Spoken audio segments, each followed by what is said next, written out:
जब भी हम धर्म ग्रंथों की बात करते हैं तो एक सवाल जरूर उठता है। ये जो कलयुग चल रहा है, इसका अंत कब और कैसे होगा? हिंदू धर्म में 4 युग माने गए हैं: सतयुग, त्रेता युग, द्वापर युग और कलयुग। अब हम चौथे और अंतिम युग कलयुग में जी रहे हैं। कलयुग को पाप, अधर्म, लालच और भ्रम का युग कहा गया है।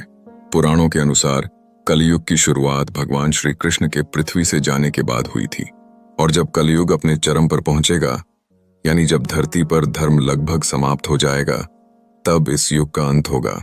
लेकिन वो कैसे होगा? स्कंद पुराण, भागवत पुराण और अन्य ग्रंथों में बताया गया है कि कलयुग के अंत में धरती पर चारों ओर अराजकता होगी। लोग केवल धन के पीछे भागेंगे, रिश्ते नाते खत्म हो जाएंगे, धर्म का नाम केवल दिखावे के लिए होगा, झूठ बोलने वाले को समझदार और ईमानदार को मूर्ख समझा जाएगा। इस अंधकारपूर्ण समय में जब पाप अपने चरम पर होगा, तब भगवान विष्णु अपने कल के अवतार में इस धरती पर आएंगे। कहा जाता है कि भगवान कल की एक घोड़े पर सवार होंगे।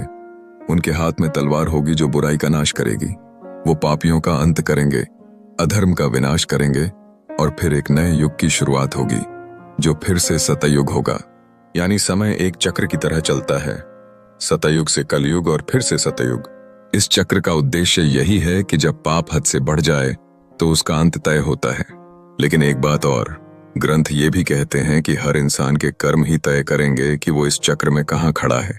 अगर हम सच्चाई, ईमानदारी और करुणा के रास्ते पर चलें तो हम भी आने वाले उस नए युग में जगह पा सकते हैं। तो सवाल ये नहीं है कि कलयुग का अंत कैसे होगा, सवाल ये है, क्या हम खुद को उस अंत से पहले सुधार पाएंगे?